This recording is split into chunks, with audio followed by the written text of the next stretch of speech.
Ideas de negocio espero te hayan servido para que el Día de la Madre puedas tener tu pequeño emprendimiento. Y bien, ahora nos vamos con el economista Carlos Castro. El día de hoy nos está acompañando para hablar sobre un poco del empleo juvenil informal y la recuperación de este año que se ha venido realizando.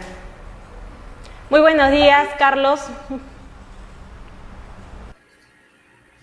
Buenos días. En primer lugar, agradecer a Contigo TV y a Contigo Emprendedor a fin de conversar sobre un tema sumamente importante y creo que está fuera de la agenda, que es la generación de empleo, más aún cuando se trata de la generación de empleo para jóvenes, ¿no?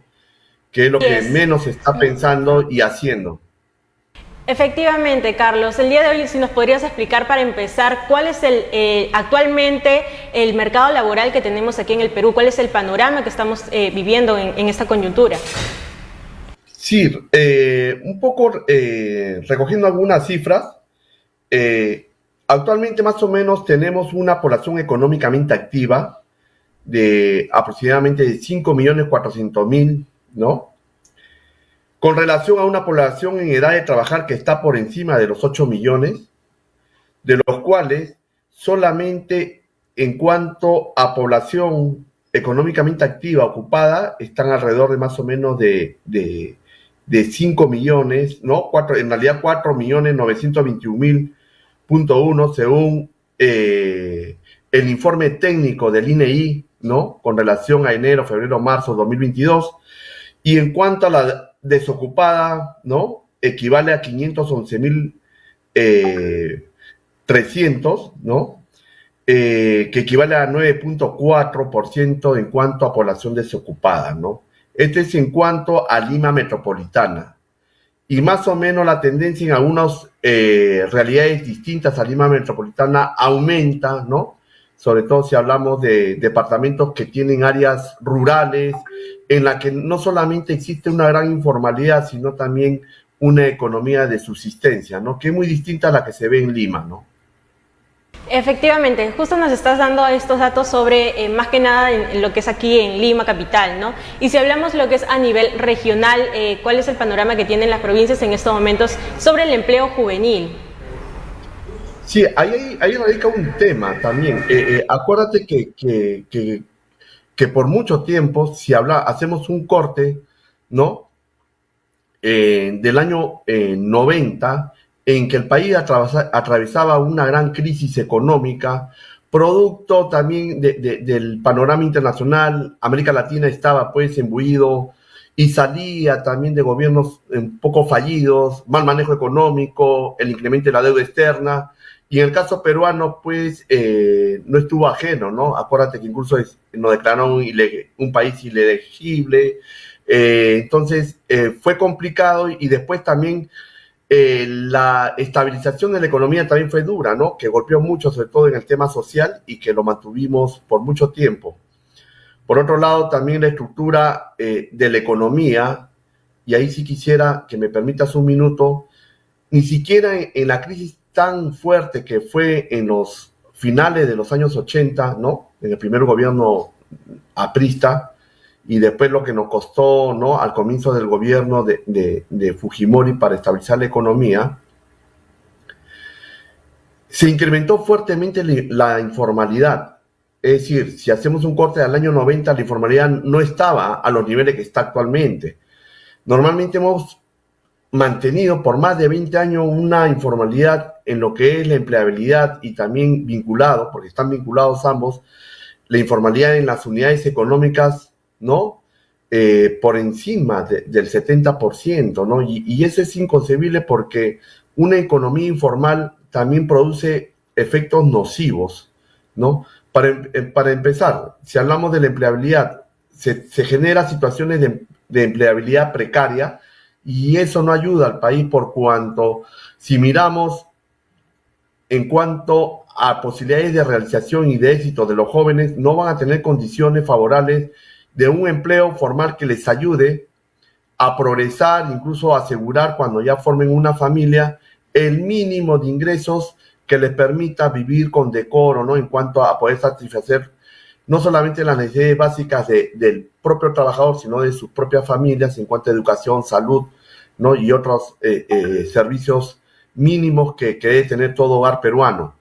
Entonces, al tener ese alto porcentaje de empleo informal, sí afecta a los jóvenes. Es más, producto del impacto del COVID, y eso lo sabemos todos, esta informalidad en el empleo incluso ha llegado a los niveles del 80%, ¿no?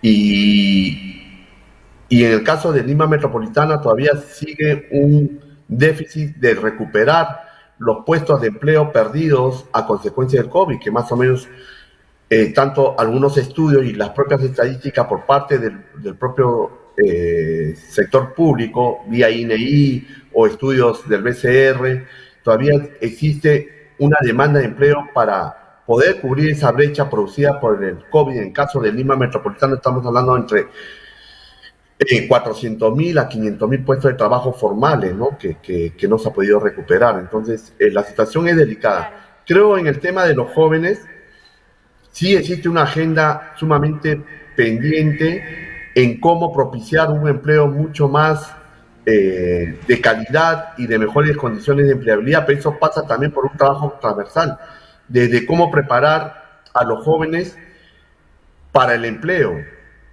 Y Ahora, cuando hablamos de la generación de empleo, no puede estar divorciado de las potencialidades económicas que tienen los territorios. Me explico. claro, Sin ir muy Carlos. lejos, el Ahora, Callao. a raíz de lo que estás Si comentando, me justo. permites un minuto para que Sí, nuestra audiencia lo tenga claro. En el Callao existe un corredor logístico sumamente importante y quizás el más importante del país. Nos preguntamos, ¿ese corredor logístico está generando empleo para los jóvenes del Callao, indistintamente si es empleo calificado o no calificado?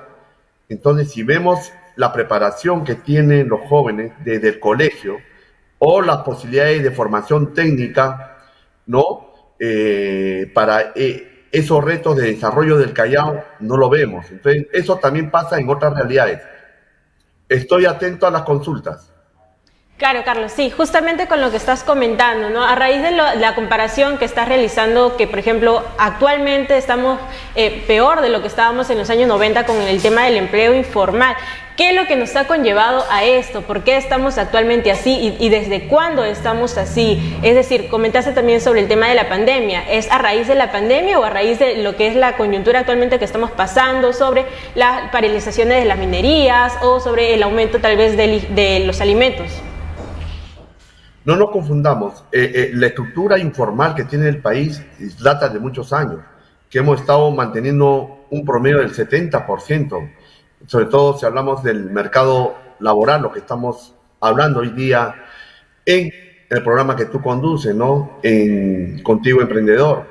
Pero producto de la pandemia, porque eso significó el cierre o, digamos, la suspensión temporal de las actividades de muchas empresas, sobre todo de la micro y pequeña empresa, que algunas de ellas ya no han podido aperturar. Entonces, ¿qué ha significado? La pérdida de puestos formales. Entonces, el COVID incrementó a esa informalidad, que ahí están los resultados y que fueron de conocimiento público, que hemos llegado incluso a un nivel del 80%, ¿no?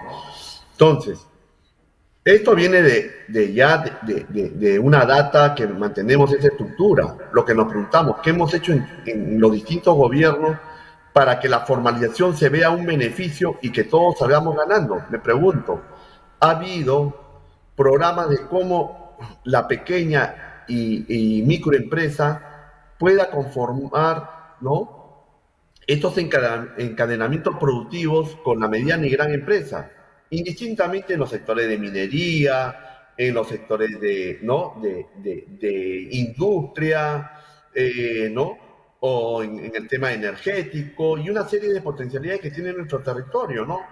Entonces, esos casos o esas buenas prácticas de cómo ese pequeño empresario pueda ser proveedor de bienes y servicios y con la ayuda del Estado de estandarizar su calidad de servicio, de cómo también la formalización le trae una serie de beneficios y como parte de ese encadenamiento, ¿no? Y de creación de valor vinculado a la mediana y gran empresa, se va a hacer más sostenible esa micro y pequeña empresa, porque la micro y pequeña empresa, acuérdate, es lo más